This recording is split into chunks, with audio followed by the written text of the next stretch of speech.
অসাধারণ দুর্দান্ত কামব্যাক ইন্ডিয়ার, যে ম্যাচ ইন্ডিয়া হেরে যাচ্ছিল, 100% হেরে যাচ্ছিল, সকলে ভেবে নিয়েছিল সে ম্যাচ ইন্ডিয়া জিতবে, 100% জিতবে, কেউ ফিরাতে পারবে না, শুধুমাত্র সময়ের অপেক্ষা।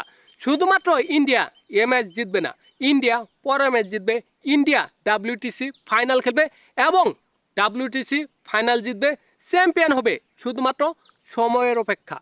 যখন অস্ট্রেলিয়া ফার্স্ট ইনিংসে 474 রান করে ফেলে, ইন্ডিয়া ফার্স্ট ইনিংসে দ্বিতীয় দিনে 5 উইকেট হারিয়ে 164 রান করে, তখন সকলে ভেবে নিয়েছিল ইন্ডিয়া হেরে যাবে, জাস্ট সময়ের অপেক্ষা। কিন্তু ইন্ডিয়া বিশ্বের 1 নম্বর দল, তারা জানে কিভাবে কামব্যাক করতে হয়, কখন কামব্যাক করতে হয়, কিভাবে খেলতে হয়।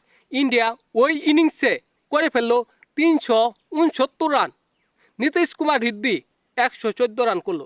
সেটা রান না, সেটা একটা অমূলত রত্ন, সেটা মূল্য দিয়ে বিচার করা যাবে না, সেটা অনেক বড় কিছু। ওই কারণে ইন্ডিয়া টিকে আছে, ওই কারণে ইন্ডিয়া এ ম্যাচ জিতবে।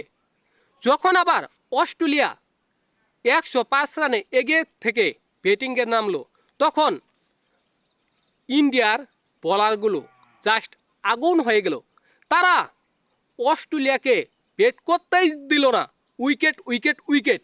অস্ট্রেলিয়ার যখন 91 রান, তখন নেই 6 উইকেট, 6 উইকেট। তখন ইন্ডিয়া জয়ের